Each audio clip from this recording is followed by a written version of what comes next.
ang SB19, umukit na naman po ng kasaysayan sa Japan.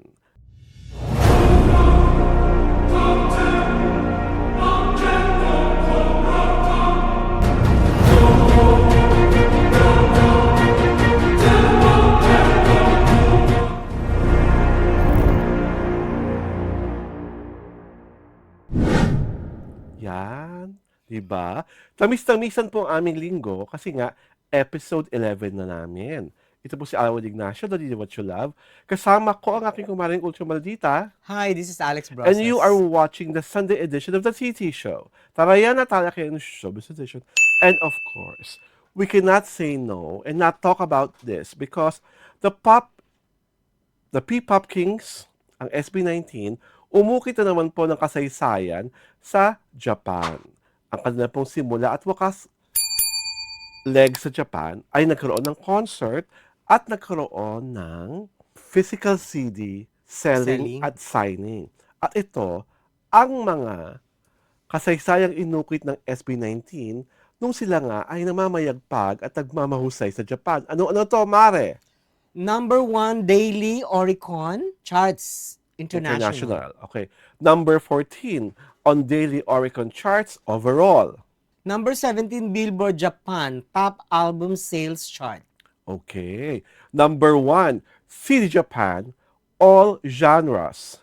Number 1 Neowing Mhm. World Music. Okay. Number 1, Tower Records World Reggae. Wow. Number 3 Rakuten. Rakuten Books K-pop Asia. Okay. At number 45, 7net Shopping, ang category K-pop Asian Pop. So, palakpakan po muna natin sina Pablo Lasso, Josh Galen Santos, si Justin De Dios, si Stel Ahero, at si Ken Suson dahil number 1. Maliban po sa mga charts na itong kanilang talagang pinagmatagumpayan, sold out po ang kanilang concert sa Japan, ang Land of the Rising Sun. At of course, isa sa pinaka-highlight ng kanilang performance was, it was the very first time that SB19 shared their political views Oo nga. and their political thoughts at During kinanta the po concert. nila, in the concert, at kinanta po nila ang Kapangyarihan, ang song na sinulat at kakolaborate nila with the fantastic Ben and Ben. Di ba, Mare? May segue kwento ito, di ba? At sinulat mo to. Tungkol sa... Ay, oo. Oo. My God! Go! Ano ba to? Kasi Si Josh. si Josh Cullen, yung Ah. Facebook niya, Oo. si Naglalakad sila sa naglalakad kalye. sila.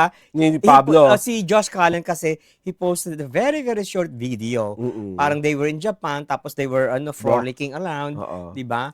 Tapos Biglang- kumakanta sila nung Oo, yung kapangyarihan. an excerpt from Kapangyarihan. Ang kapangyarihan. Tapos si Si Josh. si Josh Twinik yung line. Ay nasa inyo.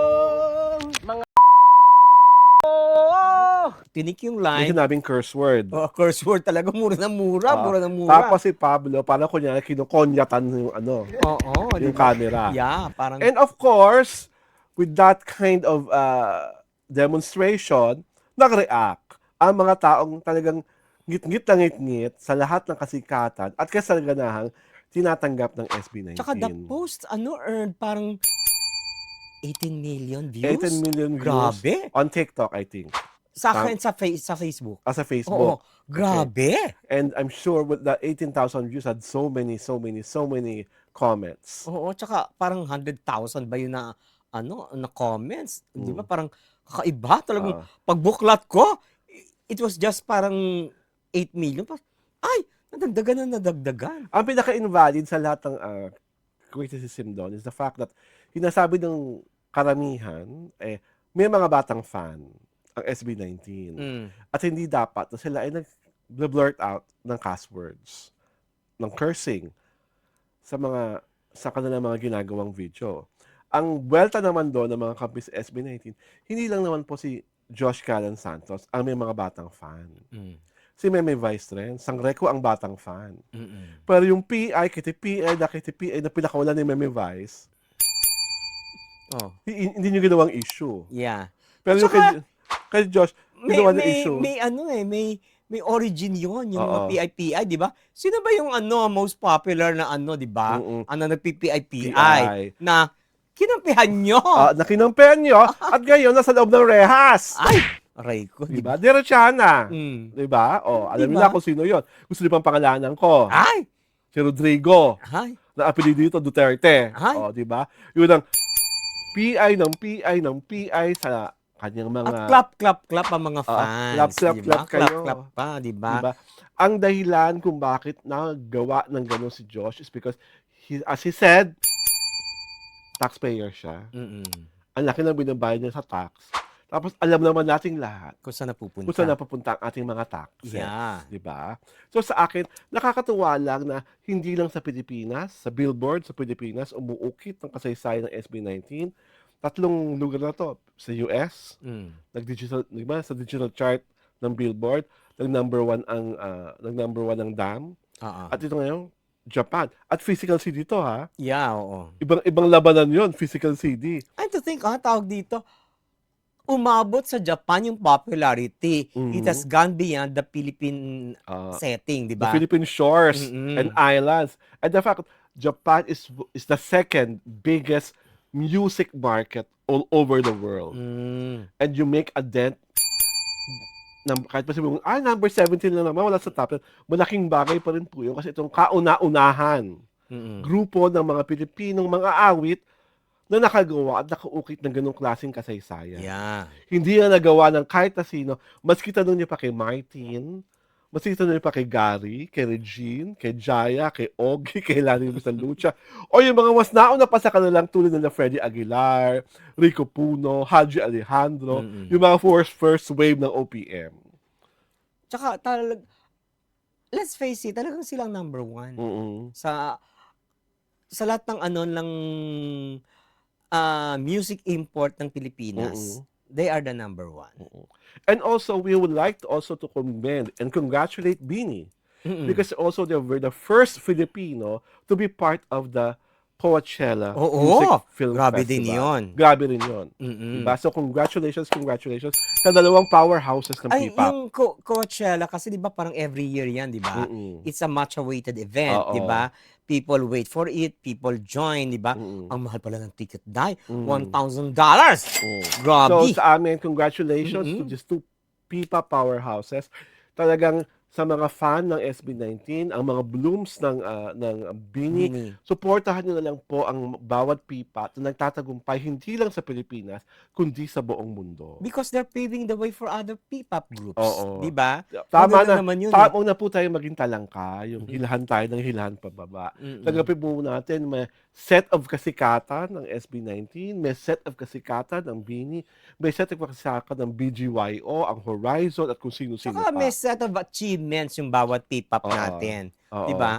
One is not the same as the others, Oo. di ba? Ang inilalaban lang naman talaga lagi, talagang tama lang naman talaga. Talagang ang SB19, ang kauna-unahang P-pop group na nag-pave the way Mm-mm. sa P-pop at sa whatever curiosity and popularity it has now. Kasi pagkatapos sa SB19, nagsunod-sunuran na sila eh. Yeah, at saka yung activities ng SB19 well-paced, Mm. di ba? Ay, eto magko-concert tayo dito. Ay, eto mag-world tour tayo. Mm. Ay, eto dito tayo sa di ba? Talagang inaral, talagang well-adjusted. Mapped out properly and Mm. perfectly. At syempre pa, bago matapos ang buwan ng Oktubre, magkakaroon sila ng fashion and pop concert collaboration with the one and only Francis Libiran. Mm-hmm. Diba? That is for October, di ba? October 26. Malapit na. 2 weeks. 2 diba? or 3 weeks Oo, from now. malapit na. So, everyone is looking forward to it. That's something, Front zone at the Oo. Araneta. yung kasi ang yun ang maganda sa sa SB19. Iba-iba yung ino-offer nila. Iba-ibang timpla. Oo, katulad ngayon, may collaboration with who will ever do that, 'di ba? Oo. Nakipag-collaborate, music group nakipag-collaborate sa isang well-known fashion At designer. tandaan nyo ang gumawa ng suit ni Kirk Bondad, si Mm-mm. Mr. International. Ah, Ay, si the one and only Francis? Francis Libiran. Wow. Oh, Mm-mm. hindi ba? Australian, Designer of the hour. designer of the hour, designer of the moment. At Mm. talagang, he has, kagaya rin ng SB19 at ang iba pa, he has put the Philippine map, the Philippine flag and name sa ibang bansa. Yeah. Diba? Dahil hindi lang po mga Pilipino ang dinadamitan ng nag-iisang Francis Libiran. Of course. Diba? Hollywood celebrities, royalties, at kung sino-sino pa. So again, we congratulate the Southeast Asian Superstar Pop Group, ang SB19. This is Alvin Ignacio, the diva that you love, together with Miss Mecomaring Ultramaldita, Hi, this is Alex Brosas. and you are watching the TT Show, ang tayo na talakayan showbiz edition.